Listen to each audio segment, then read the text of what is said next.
Bon, on se retrouve sur notre Core 2 avec la carte mère ASRock et ce coup-ci, on va booster les performances. Donc pour faire, je vais monter la RAM. Petite particularité de cette carte mère, je vais faire voir de suite. Il y a des emplacements jaunes et des bleus.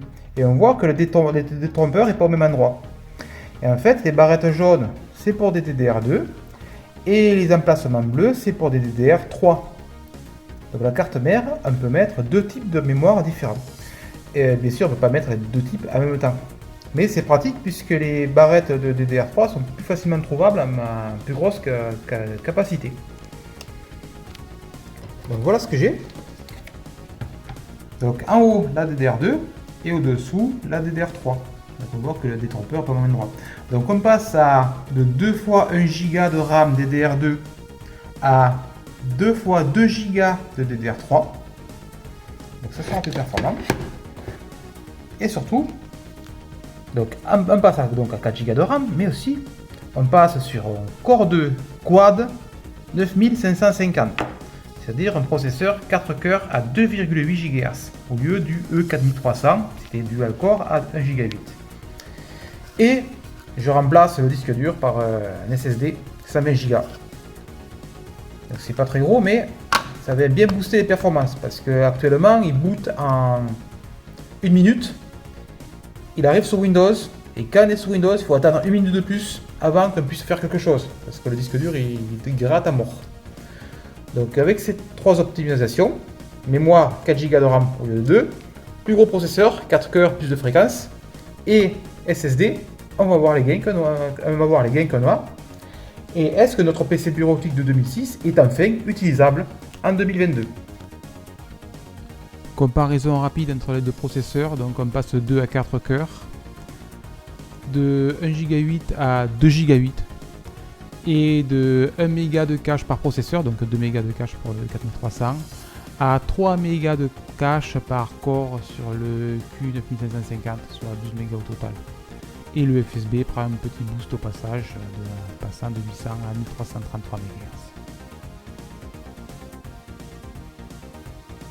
MHz. On boot le PC, on se retrouve dans le BIOS et le premier truc à faire c'est de passer le multiplicateur à 8,5 pour bien se retrouver à 2 Go 8 et la fréquence de 400 à 533 MHz. Oui, parce que j'ai de la RAM DDR1066 et non de la 1333. Sinon j'aurais passé à 1333 en changeant un jumper sur la carte mère, parce qu'on peut choisir 400 et 533 directement dans le BIOS, mais pour passer donc au-dessus à 666, il faut passer par un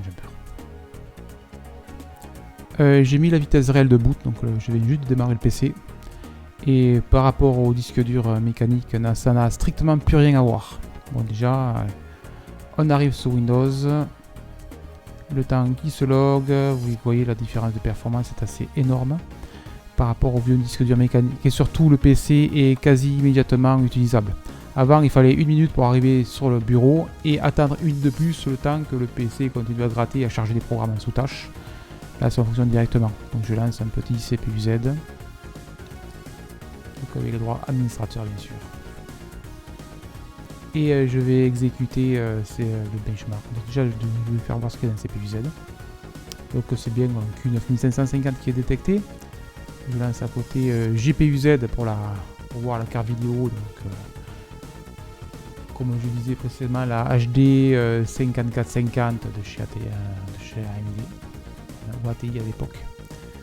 Donc la carte mère, donc c'est bien une ASRock. La mémoire est bien détectée en DDR3 à 533 MHz, sur les 66, en gérant le dual DDR, le DDR je veux dire. Et voilà, c'est le benchmark qui est assez rapide.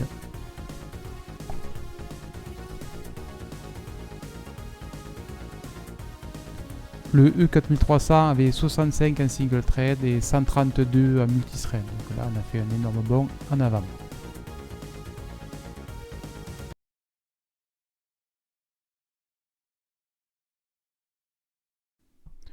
Sur 3D Mark 2003, on passe de 6162 points à 6373 points. Bon, le gain est extrêmement faible. Là, on est limité en fait par la carte vidéo puisque le processeur, lui, il faut rien et la carte vidéo est au maximum de ses capacités. Bon, on va passer directement au test applicatif pour voir est-ce qu'on a gagné. Donc sur YouTube et sur Google Maps.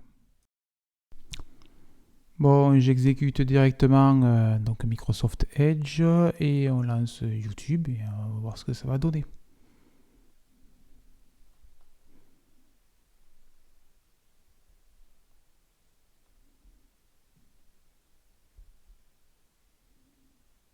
Bon, toujours un peu de temps d'attente, mais déjà c'est beaucoup plus rapide qu'avant. Et surtout, est-ce qu'on va voir notre vidéo, donc vous rappelez déjà qu'on dropait des frames, énormément de frames en 480p. Donc c'était pas regardable en plein écran. Donc là on va passer en plein écran. J'affiche les stats, déjà un écran diminué ça passe nickel.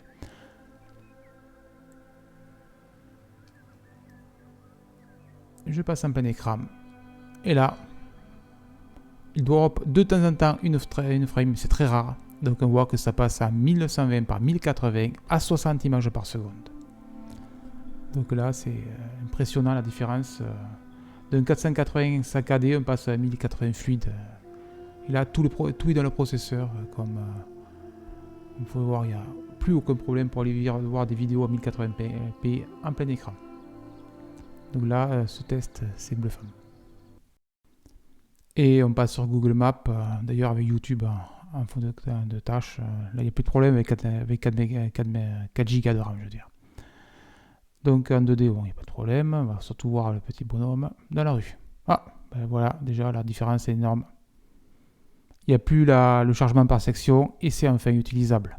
Donc, vous pouvez voir, on passe d'un E4300 où tout était saccadé à un Q9550 où tout est finalement utilisable de nos jours. Donc pour un PC bureautique, on peut tout à fait utiliser donc un PC de 2006 avec un processeur de 2008, mais en 2022, donc du YouTube et des trucs plus lourds. Par curiosité, est-ce qu'on peut jouer à un vieux jeu? Donc je lance un super AAA de l'époque, donc Half-Life 2. Donc de ce coup-ci, c'est... bon, on va voir, je vais lancer. Donc la configuration, je vais vous faire voir ce que j'ai présélectionné. J'utilise cette démo d'Half-Life 2 Lost Coast parce que il y a un test de performance, un benchmark intégré en fait. Donc sur vidéo, j'ai mis 1280 par 720p, donc on est à 720p. Et j'ai mis qualité moyenne de partout et voilà en gros. La carte vidéo étant vraiment très limitée, j'ai quand même mis à medium tous les paramètres. Et là, il suffit de cliquer sur test performance vidéo. Donc attention, ma carte d'acquisition pas chère ne représente pas vraiment la fluidité réelle du jeu.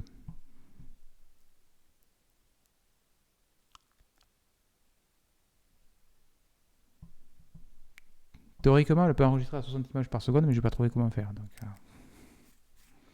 il faudra que je cherche plus.